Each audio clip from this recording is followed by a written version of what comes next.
Olá, boa noite, seja bem-vindo ao nosso programa Viajando pela Bíblia. Estamos começando novamente aqui com a presença de Deus, com a graça de Deus. Para você que está chegando agora, que não conhece esse programa, toda terça-feira às 8 da noite fica disponível aqui no nosso canal. Não é necessariamente um estudo bíblico, mas é uma viagem mesmo pelos principais pontos da Bíblia, trazendo aplicações práticas para o nosso dia a dia. E cada semana nós temos um convidado. Eu sou o Jefferson Pita.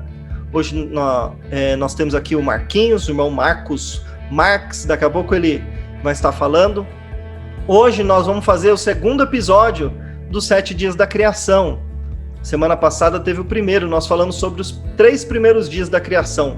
Falamos também sobre a raça pré-adâmica, foi bem legal, tem bastante conteúdo legal ali. Se você não assistiu, vou deixar no card aqui, você pode acompanhar, depois você acompanha esse ou assiste esse aqui, depois assiste o outro, não tem problema, você não vai ficar perdido no assunto.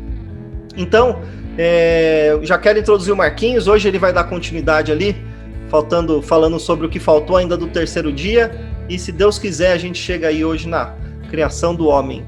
Boa noite, Marquinhos, tudo bem? Boa noite, Jefferson, boa noite aos irmãos, aos amigos que tem nos assistido, acompanhado essa viagem pela Bíblia. É para mim, mais uma vez, um prazer estar aqui com você e com todos que têm nos assistido. Isso aí, Marquinhos, semana passada foi bem legal, né? Você falou para nós sobre Deus ser luz, né? Sobre a terra ter ficado em trevas, a gente aplicou isso na nossa vida também, né? Muitas vezes nós estamos em trevas, Deus trabalha, depois o segundo dia ali o trabalhar do Espírito, depois o terceiro dia a ressurreição, né? Que representa Cristo, a porção seca, Cristo nasce em nós. Então hoje, eu gostaria que você desse continuidade, ainda faltou um pouquinho do terceiro dia, né? O que você tem para nós hoje aí?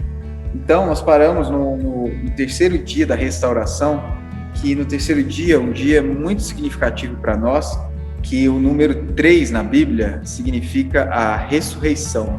Nosso amado Senhor, ele se deu como sacrifício na sexta-feira, e após no terceiro dia, ele ressuscitou. E nós também, juntamente com ele, ressuscitamos em glória também. A Bíblia nos diz que se nós morremos com Cristo, com ele nós também ressuscitamos. Então a morte de Cristo nos mostra que toda dívida que nós tínhamos, todo pecado, com Cristo foi pregado na cruz, e na ressurreição nós também ressurgimos com ele. Então, para que a vida de Deus em nós fosse gerada, era necessário a morte do nosso amado Senhor. Então nós vemos aqui a partir do versículo 10 do capítulo 1 de Gênesis, que havia só as águas. Então não havia vida ainda na terra. Então o marco para o surgimento da vida foi o terceiro dia, o surgimento da porção seca, que delimitou as águas, né? Foi através do surgimento da porção seca, e essa terra tipifica, nos mostra o nosso amado Senhor, o nosso Cristo em ressurreição. Então no versículo 11, começa então, o que nós não falamos no episódio anterior, o surgimento da vida. No versículo 11 diz-nos assim: e disse, produza a terra relvas, ervas que deem semente, e árvores frutíferas, que deem fruto segundo a sua espécie, cuja semente esteja nele, sobre a terra, e assim se fez. Então nós vemos aqui, Jefferson, o surgimento da primeira forma de vida, a vida mais rudimentar, que a vida vegetal. É uma vida, sim, de fato é. Porém, ela é inconsciente, ela não sente, ela não tem percepção de nada. Se você começar a conversar com uma mangueira, não vai haver nenhuma reação, muito embora ali esteja presente os elementos básicos da vida. Mas assim como você, como eu, e todo aquele que tem uma caminhada com Deus, nós sabemos que a vida ela é progressiva. Ou seja, e você, Jefferson, por exemplo, quando você começou a ter as primeiras experiências com Deus, eram ainda experiências simplórias, rudimentares. Talvez não havia ainda nenhuma sensibilidade. Talvez no dia que você recebeu o Senhor, você não teve uma consciência. Você pode falar um pouco para a gente? Talvez dar uma ilustração para nós, para que possamos entender um pouco essa questão da vida rudimentar. Muito legal isso aí, você falou, isso aí é verdade.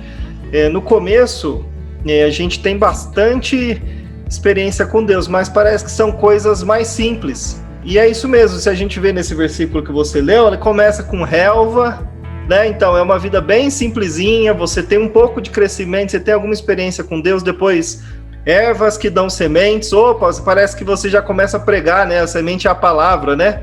Já começa a falar para as pessoas de Jesus, falar do evangelho, só que aí ainda não produz muita coisa, e quando chega nesse ponto que você falou da mangueira, que ela já tem a semente dentro dela, que é árvores que dão semente e o fruto está dentro dela, a semente está dentro dela, ou seja, você passa a dar fruto, realmente é um processo, né? À medida que você vai buscando o Senhor, você vai ter experiências maiores com o Senhor, e você também começa, de certa forma, a ter mais crescimento de vida, ter mais experiência com Deus. Deus pode confiar mais coisas a você. Amém, é isso mesmo.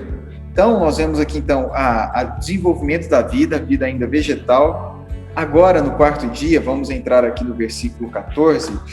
Disse também Deus: haja luzeiros no firmamento dos céus, para fazerem separação entre o dia e a noite, que sejam eles para sinais, para estações, para dias e anos. E sejam luzeiros no firmamento dos céus, para alumiar a terra. E assim se fez. Versículo 16. Fez Deus 2 grandes luzeiros, o maior para governar o dia e o menor para governar a noite. E fez também as estrelas. E os colocou no firmamento dos céus para alumiar a terra, para governar o dia e a noite, e fazerem separação entre a luz e as trevas. E viu Deus que isso era bom. Houve tarde de manhã, quarto dia. Então nós podemos dizer que havia a luz do primeiro dia, uma luz ainda genérica, subjetiva, não tão forte assim, foi a luz da nossa salvação. Mas agora, no quarto dia, nós temos aqui o aparecimento dos luzeiros, que é o sol, a lua e as estrelas. Então nós temos aqui o aparecimento do sol, e nós sabemos, através da Bíblia, que o sol, ele tipifica uma sombra, uma figura de uma realidade, que é o nosso amado Senhor. O Senhor, ele é o nosso sol. O livro de Malaquias nos fala que o Senhor é o sol da justiça. O livro de Lucas, também no Novo Testamento, fala que o Senhor é o sol nascente, é o sol que brilha sobre nós. E nós temos também aqui a figura da lua. A lua nos mostra, Jefferson, também uma outra figura, e essa figura é a igreja. A lua tipifica a igreja. A lua, ela não tem luz própria, mas a lua, ela reflete a luz do sol. Assim é a igreja. No livro de Apocalipse fala das igrejas como candeeiros, ou seja, algo que brilha. E também em Gênesis também nós temos o José, e ele tem um sonho em que o seu pai era o sol, a sua mãe a lua e seus irmãos as estrelas. Então ali o seu pai como o sol e a sua mãe como a lua, havia um casamento. E nós sabemos que a igreja é a noiva de Cristo. Então nós somos a lua que refletimos essa luz de Cristo. Mas a igreja, ela tem fases como a lua cheia, lua minguante, lua crescente. E há momentos em que não há lua. Isso já ocorreu com você? Você olhar para o céu, cadê a lua? Não necessariamente porque você não está vendo a lua, isso não significa que ela não está lá. A lua está lá, mas ela está em uma fase em que não conseguimos ver a lua, né? Então nós temos as estrelas para brilhar. E as estrelas, assim como a lua é o nosso brilho coletivo, a estrela é o nosso brilho individual. Nós sabemos que na Idade Média, a igreja, ela não tinha uma expressão. A igreja na Era das Trevas, ela era uma igreja totalmente morta, sem expressão, não havia expressão da vida de Deus, não havia uma influência. No entanto, haviam homens que brilhavam solitariamente como estrelas. Um deles é Martim Lutero, nós conhecemos, né, que foi um grande reformador, assim como outros antes de Lutero e depois de Lutero, homens que brilhavam. Qual a função desse brilho, seja do sol, da lua ou das estrelas? Uma das funções da luz do quarto dia, seja ela a luz da lua ou do sol, é para governar o dia e a noite. Um governo, ele traz a ordem, ele traz a direção. Então, a partir do momento em que eu entreguei a minha vida para o Senhor, eu me converti, a minha vida ela é transferida de um governo para outro. A Bíblia, né, acho que é no livro de Colossenses, nos fala que ele nos libertou do império das trevas e transportou-nos para o reino do Filho, do seu amor. Então, a luz do quarto dia é para trazer governo, trazer a ordem. O governo, ele é o aio da nação, ou seja, ele é a direção da nação. Então, a luz do quarto dia é para nos dar governo e dar-nos também responsabilidade de governar. Nós devemos, como luzeiros, governar o mundo, governar as pessoas ao nosso redor, mas não é um governo de impor ordens no sentido de que agora eu mando em você. Não é isso, mas é dar direção para as pessoas. Como um filho de Deus, eu preciso entender que eu tenho que ser um luzeiro, eu tenho que iluminar as pessoas, eu tenho que iluminar aqueles que estão à minha volta, eu tenho que dar direção, eu devo dar segurança. Então esses luzeiros, eles trazem o governo. Eles fazem também no versículo 14, separação entre dia e noite, ou seja, aquilo que é de Deus e que não é. E eles são também para sinais. O que significa ser para sinais? Os marinheiros antigos, eles navegavam sem instrumentos, não havia instrumentos tecnológicos de navegação, a não ser os sinais celestes. Sabia disso, Jefferson? Que era o sol, a lua e as estrelas. Ou seja, se você queria navegar para o sul, você à noite deveria observar a constelação Cruzeiro do Sul, e isso lhe era um sinal para você navegar para o sul. Então esse sinal é para não te deixar perdido, desorientado, é para dar orientação. Então essa é a função da luz do quarto dia. Vamos agora avançar, a partir do versículo 20. Diz também Deus: povoem-se as águas de enxames de seres viventes, e voem as aves sobre a terra, sobre o firmamento dos céus. Criou, pois, Deus os grandes animais marinhos e todos os seres viventes que rastejam, os quais povoaram as águas segundo as suas espécies, e todas as aves segundo as suas espécies. E viu Deus que isso era bom. E Deus os abençoou, dizendo: sede fecundos, multiplicai-vos, enchei as águas dos mares, e na terra se multipliquem as aves. Houve tarde de manhã, o quinto dia. Então nós temos agora os animais marinhos, os peixes, que são vidas bem mais complexas do que a vida vegetal. Então aqui nos mostra mais um nível de experiência com Deus. Nós estamos no mundo, mas nós podemos perfeitamente não sermos afetados pelo mundo. Assim foi a vida de José, mais um personagem aqui da Bíblia, que ele estava no Egito, foi um escravo numa nação que não era uma nação conforme o coração de Deus, mas essa nação, esse país não estava dentro dele. Ele era como um peixe numa água salgada, mas o sal não estava dentro dele. Aí nós temos também as aves que foram criadas nesse quinto dia, vidas mais complexas.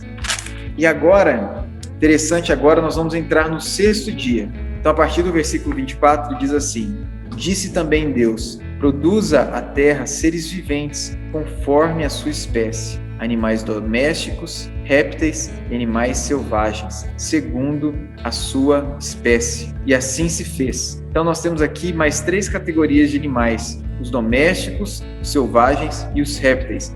Versículo 25. E fez Deus os animais selváticos segundo as suas espécies, segundo a sua espécie, e os animais domésticos conforme a sua espécie, e todos os répteis da terra conforme a sua espécie.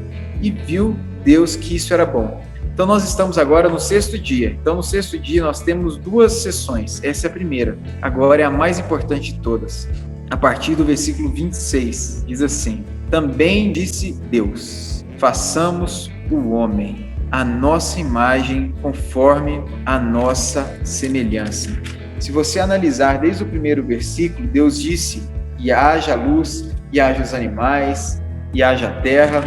Agora, para criar o homem, ele não deu uma ordem, a ordem haja. Ele disse façamos, ou seja, não foi um produto do seu falar, mas foi um produto das suas próprias mãos. Isso é muito significativo.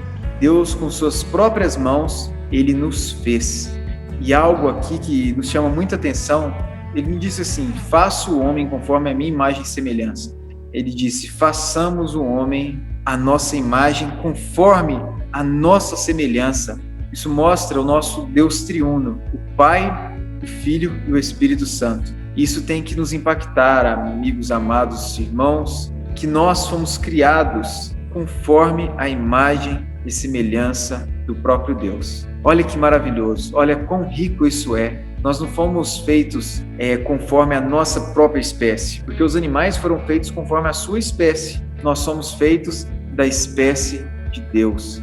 Nós somos nascidos de Deus. Nós somos um produto dele. Nós somos uma extensão de Deus. A vida que nós temos é a vida do próprio Deus. A partir do versículo 26, a vida de Deus começa a ter uma extensão. Não só uma vida criada, mas uma vida estendida do próprio Deus. Então diz assim: conforme a nossa imagem e semelhança, tenha ele domínio sobre os peixes do mar, sobre as aves dos céus, sobre os animais domésticos, sobre toda a terra e sobre todos os répteis que rastejam pela terra. Criou Deus, pois, o homem à sua imagem. A imagem de Deus o criou, homem e mulher. Aleluia! Deus nos criou conforme a sua imagem. Versículo 28. E Deus os abençoou e lhes disse: sede fecundos, multiplicai-vos, enchei a terra e sujeitai-a. Dominai sobre os peixes do mar, sobre as aves dos céus, sobre todo animal que rasteja pela terra. Nesses 3 versículos, nós temos o âmago do plano de Deus. O plano de Deus não era ser um Deus que criou todas as coisas, mas não tinha uma ligação de vida com essas coisas. Mas o que Deus sempre quis e anelou é ter uma família. E Deus, então, nos entregou toda a terra. Aqui fala que o homem teria, então, domínio. O que isso quer dizer? Que Deus, ao reestabelecer a ordem na terra, Deus trouxe de novo o seu governo. A razão de tudo isso é trazer o domínio e trazer a autoridade de Deus sobre a terra. Tem alguma pergunta, Jefferson? É interessante, se a gente for seguir aquela linha que a gente estava falando de trazer para a nossa realidade, depois das plantas ali que dão fruto, né, veio os peixes, as aves, que são vidas um pouquinho mais complexas. Você mesmo falou, né, o peixe ele está ali no mar, mas o mar não afeta ele. O cristão está ali no mundo, né, deveria o mundo não nos afetar. Enquanto nós estamos vivos, o mundo não é entre nós. O fato do mundo começar a agir dentro de nós é sinal de morte. Mas aí é interessante isso, é um segundo nível de vida. Só que tem o nível das aves, que eu fico pensando o seguinte: tem muita gente que se acha muito espiritual. É como se ela fosse essa águia que está voando lá em cima. É muito bonito, você olha, é lindo, mas você não consegue pegar. Você não consegue alcançar. E aí você chega no outro dia que tem os animais ali domésticos, animais selváticos. Se nós formos ver os animais, de certa forma, esses animais foram feitos para servir o homem. Um animal doméstico, ele serve para quê? Para servir o homem. Por que você tem um cachorro em casa? Talvez para te dar alegria, para cuidar da sua casa, para servir você. Né? Hoje tem muita gente aí que... hoje não, né? Antigamente, os carros de boi, o boi servia para servir o homem, o cavalo. Então, de certa forma, é uma vida que veio para servir o homem. E trazendo para a nossa realidade, em vez de você ser lá o espiritualzão, né, a águia que fica voando, né, nós temos que, o próximo passo é descer, fazer igual o Senhor, né? Descer na terra e servir as pessoas, né? E isso é um sinal de crescimento de vida, de uma pessoa que está mais madura com Deus, né? Que ajuda e serve as pessoas. Muito bom isso aí. Você tem mais alguma coisa ainda, Marquinhos, para falar para a gente? Nós temos o 7º dia, para a gente terminar aqui, voltando no capítulo 2, versículo 1, 2 e 3, diz assim: assim, pois, foram acabados os céus e a terra e todo o seu exército. Havendo Deus terminado no 7º a sua obra que fizera, descansou nesse dia de toda a tua obra que tinha feito. E abençoou Deus o dia 7º e o santificou, porque nele descansou de toda a obra que como Criador fizera. Então o 7º dia é o dia que não houve nenhuma obra, houve na verdade um descanso. Mas esse descanso não significa que Deus estava cansado, que isso lhe foi exaustivo. Mas na verdade o descanso significa o prazer, o desfrute. O 7º dia então significa o dia do prazer da criação. E Deus só pôde ter prazer na criação ao criar o homem, ao nos criar. Então esses foram os 7 dias da criação. Nós vemos aqui, então, um resumo do plano de Deus para nós.